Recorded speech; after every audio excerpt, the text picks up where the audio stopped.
Pokeball Go!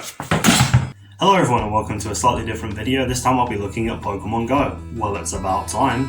Pokemon Go was a game that came out on mobile devices. It was Nintendo's attempt to capitalize on the mobile market. You see, the idea of Pokemon Go is to make you feel like you're an actual Pokemon trainer from the game's evolved. The idea is that you actually walk around using a GPS location on your phone. FBI, we know you're watching.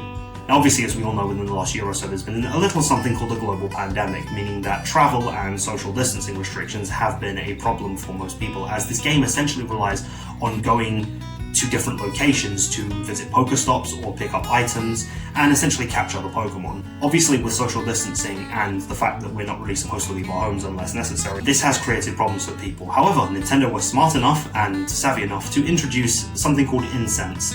These are items that you utilize to lure Pokemon to your house like a child predator. You level up by catching Pokemon, gaining experience points like you would for your Pokemon. You can even level them up using Stardust. Now, Stardust is your main currency for the game.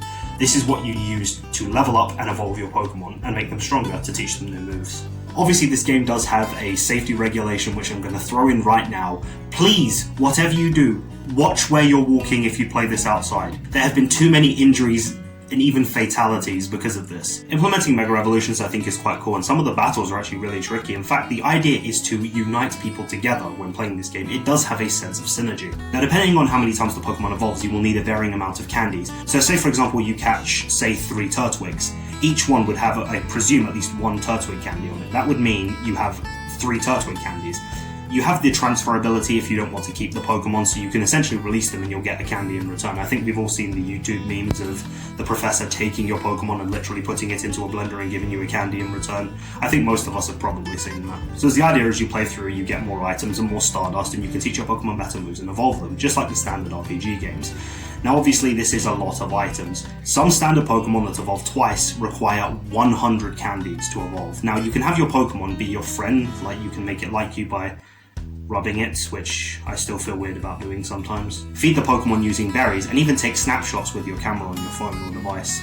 And this allows the Pokemon to follow you around the map. So yeah, overall there's not too much to say on Pokemon Go. If you're a fan of the RPG games, I think there is some enjoyment here, because these mechanics, although as irritating as they might be, some Pokemon do run away, there is a sense of realism to it in a way. So augmented VR technology is a really cool way, and it's a nice little distraction considering what's going on. Microtransactions. These can be a pain depending on your price range. They're not too bad. For example, like here in the UK, 79 pence will get you 20 Pokeballs, which you may burn through in 5 seconds, but some of the prices are not too bad. You can get the starter bundle, you can get the basic pack bundle. There's all these different things if you check the shop.